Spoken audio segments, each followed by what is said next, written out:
अस्सलाम वालेकुम वरहमतुल्लाहि वबरकातुहू। नाज़रीन, एक नई वीडियो के साथ एक बार फिर से आपकी खिदमत में हाजिर हूँ। आज मैं आपको बताऊंगा कि मैंने कुरान मजीद कैसे हिफ्ज़ किया। नाज़रीन गिरामी कदर, हमारी जिस तरह पैदाइश, मेरी तो पैदाइश ही इस्लामी तालीमात को सुनते हुए, इस्लामी तालीमात को समझते हुए, इस्लामी तालीमात को देखते हुए हुई। नाज़रीन गिरामी कदर, मेरे चाचू जान 92 न्यूज़ पे भी आते हैं, प्रोफेसर हाफिज मोहम्मद आज़म नूरी साहब, आप उनको देखते रहते हैं। वो मुझे कदम कदम के ऊपर मेरी रहनुमाई किया करते थे। कभी उन्होंने मुझे फारिग रहने नहीं दिया। मुझे कुरान मजीद हिफ्ज़ कराने से पहले उन्होंने मुझे सूरतुल मुल्क याद करवाई। सूरतुल मुल्क मैंने जब 2 दिन के अंदर उनको सुना दी, वो बड़े खुश हुए। उन्होंने कहा लगता है ये कुरान मजीद को हिफ्ज़ कर सकता है। वो मुझे ले गए मेरे उस्ताद गिरामी कारी शफीक अहमद मुजद्दिदी हाफिज़हुल्लाह ताला, उनके पास मुझे ले गए। उन्होंने जाके मुझे वहां पे बिठाया, उनको सारी सूरत हाल से आगाही की, कि उनको बताया कि किस तरह इसने जो है मुझे 2 दिन के अंदर सूरतुल मुल्क जो है वो याद करके सुनाई। मेरे उस्ताद गिरामी ने मुझे हिफ्ज़ के लिए रख लिया। अब मैं रोज की 16 लाइनें याद करके सुनाया करता था। नाज़रीन गिरामी कदर, मेरा जो पर्सनल एक्सपीरियंस है वो ये है कि रात को आप जो है अगर अपना सबक याद करके सोएं, और मेरे जो जितने भी हुफाज़े किराम है अगर वो सुन रहे हैं तो वो मेरी इस बात को एग्री करेंगे कि एक सबक होता है, एक सबकी होती है, एक मंजिल होती है। मैं सबक रात को याद करके सोता था।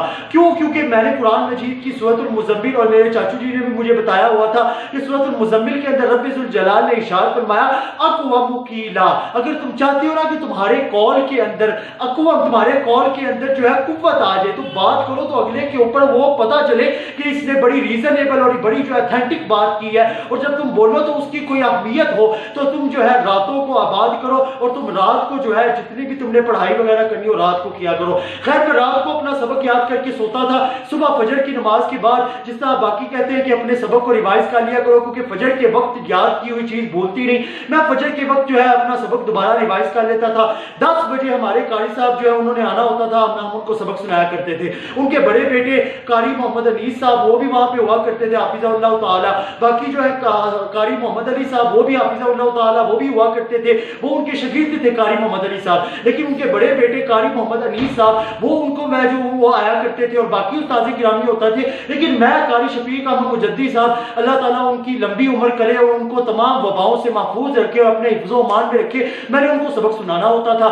मैंने वहां पे कई ऐसे लड़के देखे हैं जिनकी जब मैं मंजिल सुनता था तो वो बताते थे कि हमें 10 साल हो गए कुरान मजीद हिफ्ज़ करते हुए, हमें 7 साल हो गए कुरान मजीद हिफ्ज़ करते हुए। नाज़रीन गिरामी कदर, ये अल्लाह ताला का नूर है। और इमाम शाफी रहमतुल्लाह ताला अलैह ने भी जब 1 महीने के अंदर कुरान मजीद हिफ्ज़ किया तो अपने उस्ताद गिरामी को आके शिकायत क्या करते हैं, कहते हैं मेरा हाफिजा कमजोर हो गया। तो उस्ताद गिरामी ने उनको क्या खूबसूरत जवाब दिया। आपने कहा शकौतु इला वकी इन सुअ हिफ्ज़ी फौसानी इला तरकिल माआसी फाखबरनी अन्नल इल्मा नूरुन व नूरुल्लाहि ला याती लिआसी। इमाम शाफी रहमतुल्लाह ताला अलैह को उनके उस्ताद गिरामी ने नसीहत क्या की कि तुम जो है बुराई को छोड़ दो, क्योंकि बुराई ही सबब होती है इंसान के हाफजे के कमजोर होने का।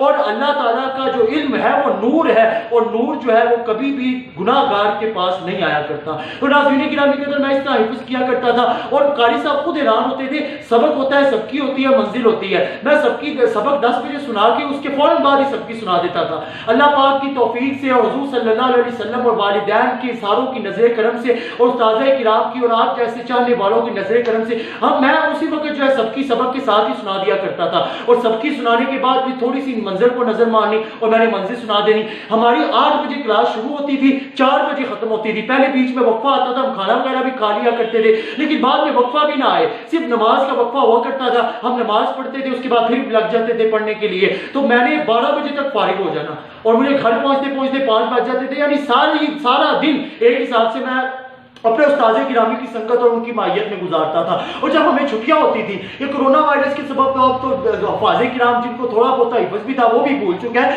लेकिन अब जब उस वक्त जब छुट्टियां हुआ करती थी, 2011-10 की बात है, तो उस वक्त जब छुट्टियां हुआ करती थी तो जाहिर बात है छोटी ईद की सिर्फ 3 छुट्टियां, हफ़ाज़े किराम को छुट्टियां भी थोड़ी मिलती हैं। बड़ी ईद की 1 हफ्ते की ज़्यादा से ज़्यादा छुट्टियां होगी तो मेरे चाचू जी मुझे फारिग नहीं रहने देते। मैं जहाँ पे बाकी छुट्टियों गुजारने के बाद आके अपनी रिवायत के मुताबिक 16 लाइनें या 12 लाइनें या 18 लाइनें या 2 सफ़े या 3 सफ़े सुनाया करते थे, या हद भी ज्यादा करते, कोई 5 सफ़े सुना देता था, वहां पे मैं अपने चाचू जी मुझे घर के अंदर ही आधा पारा याद करा दिया करते थे। मैं अगले दिन जाके जब छुट्टियां मुकम्मल होती थी, जाके मैं कारी साहब को वो आधा पारा सुनाता था। कारी साहब इतने खुश होते थे, मेरे कुरान मजीद के ऊपर वो पेन उनके पास होता था, वो शाबाश लिख दिया करते थे, और वो इतनी तारीफें किया करते थे। वो कहते थे कि ये सिर्फ हुजूर सल्लल्लाहु अलैहि वसल्लम की नजर करम और उनके बाद वालिदैन की दुआओं का नतीजा था कि मैं जो वहां पे, मेरा कोई इसके अंदर कमाल नहीं था, ये जो भी कमाल था ये सिर्फ आप लोगों का और हमारे वालिदैन और उस्ताद किराम की दुआओं का नतीजा और उनकी नजर करम थी, और आका दो जहां सल्लल्लाहु अलैहि वसल्लम के नालैने पाक का तसद्दुक था। इस तरह मैंने कुरान मजीद हिफ्ज़ किया 16-16 लाइनें करके। जहां पे मुझे टाइम मिलता था चाचू जी मुझे और ज्यादा याद करवा देते थे, और अल्हम्दुलिल्लाह सुम्मा अल्हम्दुलिल्लाह मैं आपको भी ये कहूंगा कि हमारा खानदान अल्हम्दुलिल्लाह सुम्मा अल्हम्दुलिल्लाह सुम्मा अल्हम्दुलिल्लाह, मेरे दादा अबू हज़रत अल्लामा मौलाना हाफिज नज़ीर अहमद नूरी, अल्लाह पाक उनकी कब्र पर करोड़ हान रहमतों का नज़ूल फरमाए, वो भी हाफिज कुरान। मेरे ताया जान हाफिज मोहम्मद अहमद कमर, वो जापान के अंदर थे, वो भी हाफिज कुरान। मेरे छोटे चाचू वो भी हाफिज कुरान। मेरे वालिद गिरामी हाफिज मसरूर अहमद नूरी वो भी हाफिज कुरान। मेरे नाना अबू वो भी हाफिज कुरान। और मेरा फुफ्फो का बेटा मेरा कजन हाफिज मोहम्मद ज़िशान अहमद, वो जो है यहाँ पे नाते गिरामी और नात खां है बहुत बड़े, वो भी हाफिज कुरान। यानी आप ये अंदाजा लगाएं कि अल्लाह पाक ने हमको अल्हम्दुलिल्लाह सुम्मा अल्हम्दुलिल्लाह अपने कुरान मजीद और कलाम पाक की सआदत, उसको हिफ्ज़ करने की सआदत हमें अता की हुई है। नाज़रीन गिरामी कदर, जिनके घर में वालिदैन के जिनकी औलाद है, जिनको औलाद नहीं हो रही, मैं तो दुआ करूंगा अल्लाह पाक उनको औलाद नरीना की नेमत अता करे, और जिनके घर वालिदैन के औलाद है उनमें से किसी एक को कुरान मजीद का हाफिज जरूर बनाए, क्योंकि कुरान मजीद ऐसा इल्म है कि सब कुछ खत्म हो जाएगा लेकिन कुरान मजीद कभी भी खत्म नहीं होगा, और इसकी आयात जो भी बाद में पढ़ता रहेगा आपकी औलाद पढ़ेगी, आपके लिए सदका जारिया बनती रहेगी। अल्लाह पाक से दुआ है अल्लाह पाक हमें हुजूर सल्लल्लाहु अलैहि वसल्लम के उन फरामीन को सामने रखकर कि क़यामत वाले दिन ऐसा ताज हुफ़ाज़े किराम को पहनाया जाएगा, उनके वालिदैन को पहनाया जाएगा, जिसकी रोशनी सूरज की रोशनी से भी ज्यादा तेज होगी। उन फरामीन को सामने रखकर हमें अपने बच्चों को किसी एक ना एक को तो हाफिज कुरान बनाने की तौफीक अता करे, आमीन। इंशाअल्लाह नई वीडियो के साथ फिर से आपकी खिदमत में हाजिर होऊंगा, तब तक के लिए वस्सलामु अलैकुम व रहमतुल्लाहि व बरकातहू।